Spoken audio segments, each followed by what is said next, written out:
Circuit City solía ser una importante cadena de tiendas de electrónica en los Estados Unidos, eran una empresa Fortune 500 con ventas constantemente por encima de los $10,000 millones al año.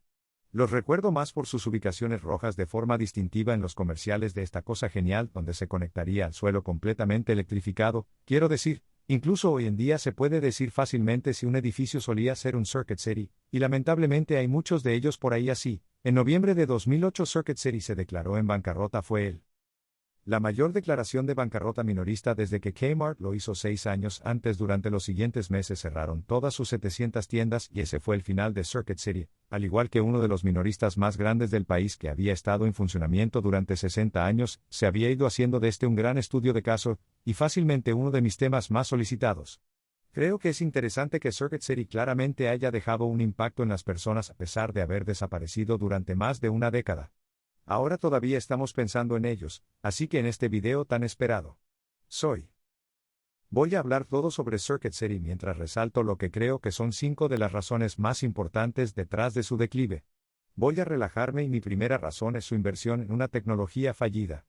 La razón por la que Circuit City pudo crecer tanto en primer lugar fue su capacidad para reconocer lo que se convertiría en tecnologías populares cuando aún estaban en sus primeras etapas, y eso se remonta al comienzo. En 1949, un hombre llamado Samuel Wurzel fue conseguir un corte de pelo en Richmond, Virginia. La persona que se cortó el cabello mencionó que la primera estación de televisión en el sur había abierto en esa ciudad a principios de año, y Samuel instantáneamente vio eso como una oportunidad comercial prometedora. Predijo que los televisores estaban a punto de dispararse en popularidad, y lógicamente cree que podía aprovechar que al vender televisores abrió una pequeña tienda de televisores en la ciudad llamada Wards. Era como un acrónimo alterado para los miembros de su familia, y resultó ser un éxito ya que resulta que 1949 fue un año increíblemente momento inteligente para invertir en el negocio de la televisión, considerando que durante la próxima década la cantidad de hogares estadounidenses que poseían un televisor aumentó del 9% al 86%. Para ese momento había abierto 3 tiendas más en Richmond que también vendían equipos de audio y productos para el hogar.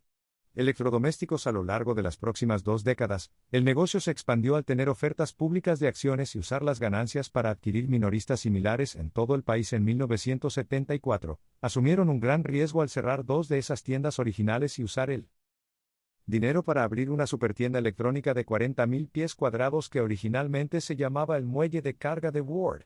Fue un concepto revolucionario en ese momento que pudo atraer clientes principalmente a través de precios bajos y en una selección inmejorable. Para la década de 1980 abrieron más tiendas como esa llamándolos Circuit City, cambió el nombre de toda la empresa Circuit City, y cerró todo lo demás que poseían para centrarse en su concepto más rentable, que es cuando se convirtieron, con mucho, en la mayor empresa de electrónica minorista en el país con ventas de más de $2,000 millones en la década de 1990. Ahora, durante todo este tiempo atrajeron clientes y ganaron ventas al estar entre los primeros en vender nuevas tecnologías. Comenzaron a vender microondas en la década de 1960 antes de que fueran populares, y vendidos 1 tonelada de ellos una vez que comenzaron a ganar tracción en la década de 1970. Comenzaron a vender VCR en la década de 1970 y vendieron 1 tonelada de ellos una vez que comenzaron a ganar tracción en la década de 1980. Por lo que en la década de 1990 no era característico de ellos. Cuando hizo una inversión terrible, DIP significaba Digital Video Express, era un disco muy similar a un DVD pero era desechable. Circuit City lo vendió por $4.49. Después de que lo compraste podrías reproducirlo en tu reproductor DIPS especial durante las próximas 48 horas, y en ese momento dejaría de funcionar y lo tirarías ahora. Me doy cuenta de que probablemente suene como uno de los peores inventos de la historia, pero el atractivo era similar a alquilar una película, pero no tendrías que preocuparte devolverlo o lidiar con cargos por pagos atrasados. Durante un breve periodo, Circuit City se invirtió totalmente en esto como si fuera a ser una parte importante de las cosas en el futuro. Las letras DIP se pueden encontrar más de 150 veces en sus informes anuales 99-28. Incluso hablan de cómo las ventas superaron las expectativas durante sus vacaciones.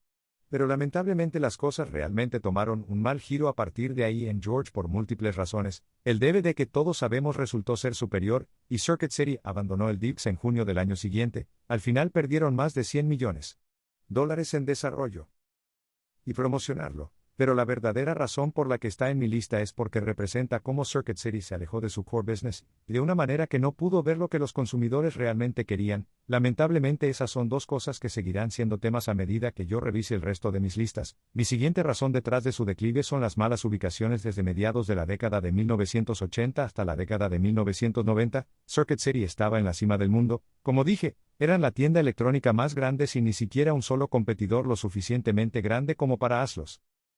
Nerviosos y dado que se sentían tan cómodos en ese lugar número uno, y desafortunadamente tomaron algunas decisiones tontas. Una de las más tontas fue la forma en que eligieron las ubicaciones de las nuevas tiendas. Circuit City buscaba activamente áreas más baratas que comúnmente eran inconvenientes para las personas. Llegar a su pensamiento fue ¿por qué pagar más por estas ubicaciones principales donde está todo el tráfico cuando podemos ahorrar dinero haciendo que la gente venga a nosotros? Quiero decir, ¿a dónde más van a ir? ¿Ves la falla en ese razonamiento?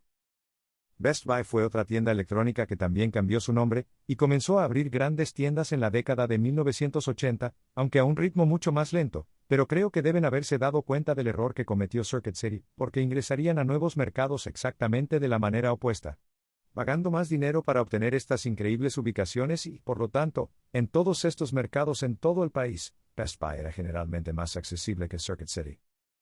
De hecho, en 1996, Best Buy estaba obteniendo más negocios que Circuit City, lo que los convertía en la nueva tienda de productos electrónicos más grande del país. El más grande que se remonta a mi lista, probablemente la parte más importante de cualquiera de estos, sería el enfoque de Circuit City en el servicio al cliente, que les prometo es mucho más impactante de lo que parece, que se remonta a los primeros días de Words Televisión, todo su negocio. El modelo se centró en el servicio al cliente cuando abrieron las primeras grandes tiendas. El departamento de servicio se colocó estratégicamente en el frente de la tienda para que todos los que pasaran por allí recordaran su servicio continuo, porque eso es por lo que eran conocidos. Para preguntarle a una persona al azar cuál es la mayor diferencia entre Best Buy y Circuit City, su respuesta probablemente tendría algo que ver con el servicio al cliente. Circuit City tenía un sistema donde los vendedores expertos guiarían. Usted a través de su compra obtiene el artículo para usted de la trastienda, lo lleva al mostrador para usted, como la experiencia que obtiene cuando va a un concesionario de automóviles, mientras que Best Buy era muy parecido a lo que es hoy en día. La suya, aunque hay gente allí si tiene una pregunta lo suficientemente básica. La gente de ventas de Circuit City era más agresiva cuando les pagaban a comisión, mientras que los empleados de Best Buy estaban más relajados cuando les pagaban por hora. Ahora me imagino que la mayoría de la gente ve esto. Hoy sería mucho. Prefiere el método de Best Buy, que ayuda a explicar cómo alcanzaron a Circuit City y cómo han sobrevivido a ellos, pero dé un paso atrás por un segundo intento e imagine que es alguien en la década de 1980 que compra su primera videograbadora, y que allí mismo fue una compra intimidante primero. Fuera, es caro. Gastaría el equivalente a miles de dólares hoy. En segundo lugar, es tan desconocido que una videograbadora era un concepto completamente nuevo para la mayoría de las personas que no sabían lo que estaban viendo y que no podían aprender sobre eso de antemano y comparar marcas en Internet. La gente entraba a esa tienda con una necesidad desesperada de orientación de un asociado de ventas, pero claramente a medida que los productos electrónicos de consumo se volvieron más comunes, los precios se volvieron más razonables, y la información se volvió más disponible, en ese nivel de servicio al cliente se volvió mucho menos necesario. Si no molesto hasta cierto punto, se podría argumentar fácilmente que muchos clientes de la década de 1990 y más allá prefirieron el enfoque más no intervencionista de Best Buy, y esa es una gran razón por la que pudieron ponerse al día con Circuit City. Pero aún empeora mucho, Circuit City se aferró a ese mod hasta 2003, cuando finalmente adaptaron un enfoque de autoservicio más moderno, pero lo hicieron despidiendo a 3.900 de sus vendedores mejor pagados y convirtiendo el resto en un pago por hora, lo cual diré que parece una forma extraña de hacerlo. Les ahorró más de $100 millones en nómina, pero molesta a casi todos, y eliminó a sus empleados más productivos. Las personas que se fueron esencialmente penalizadas por hacer un bien trabajo, y las personas que permanecieron eran personas que no hicieron un trabajo tan bueno, por lo que ahora las personas que trabajan en Circuit City no eran tan efectivas y debido a todo lo que acaba de suceder estaban mucho menos motivadas que nunca. Eso no es incluso al final. En 2007, hicieron casi lo mismo nuevamente al despedir a 3.400 de sus trabajadores mejor pagados nuevamente. Les ahorró más de $100 millones, pero los dejó con una fuerza laboral de menor calidad. En ese momento aparentemente estaban tratando de copiar lo que Best Buy estaba haciendo porque funcionaba mucho mejor, pero no se manejó muy bien, y al final fue muy poco y demasiado tarde. Fue lo mismo con Geek Squad, ya sabes, Geek Squad por encima de Best Buy, te ayudan con las instalaciones en tu computadora y cosas como que bueno, se establecieron en 1994, y Best Buy los adquirió en 2002 mucho antes de que Circuit City intentara lanzar su propio equivalente llamado FireDog en 2006 con su famoso eslogan que estoy seguro de que todos sabemos que hacemos Technology's Tail Wag. Oh Dios mío, otra vez obviamente eran tratando de copiar algo que tuvo éxito en Best Buy, pero nuevamente fue demasiado poco y demasiado tarde. Está bien. Mi siguiente razón detrás del declive de Circuit City es CarMax, que estoy seguro ha confundido a muchas personas. ¿Qué tiene que ver CarMax en el mundo? Circuit City bastante en realidad en 1993, CarMax fue iniciado por Circuit City. Parece no estar relacionado y en su mayoría lo está, pero antes comparé el enfoque de ventas de Circuit City con un concesionario de automóviles y no lo sabe CarMax, es como una cadena de los concesionarios de autos usados la gente.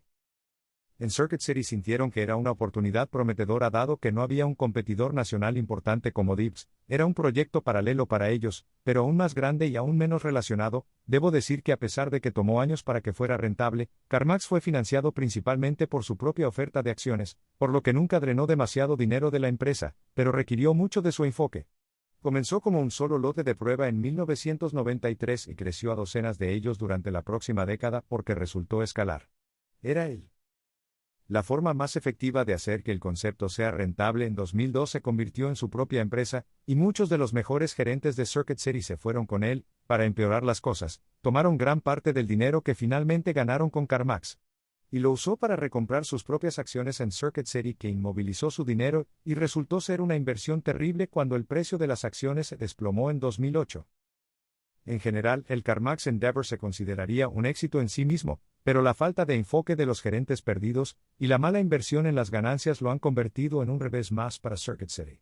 Mi razón final detrás del declive es rápida y probablemente la menos impactante. Claramente, la recesión ya había causado tanto daño antes de que comenzara, pero fue desafortunado el momento en que Circuit City se declaró en bancarrota en noviembre de 2008, justo en medio de toda la locura que estaba sucediendo con la economía. Los factores externos causaron el proveedores para darles términos de crédito más estrictos y, por supuesto, reducir el gasto en sus tiendas, estaban en una tendencia a la baja. De cualquier manera, ya habían intentado cambiar el nombre de las tiendas más pequeñas como la ciudad, no lo sé, pero si la economía no hubiera sido tan loco en ese momento, creo que su declive se habría extendido o menos severo. Hágame saber en los comentarios. ¿Alguna vez ha estado en Circuit City? Y si lo ha hecho, ¿cómo se compara con Best Buy? ¿Mejor o peor o simplemente diferente de alguna manera? Quiero mencionar eso. Otra mala jugada es que dejaron de vender electrodomésticos en 2001, que anteriormente representaban alrededor del 15% de su negocio. Había una nueva competencia proveniente de Home Depot y Lowe's, por lo que, en lugar de contraatacar, Circuit City decidió tirar la toalla allí.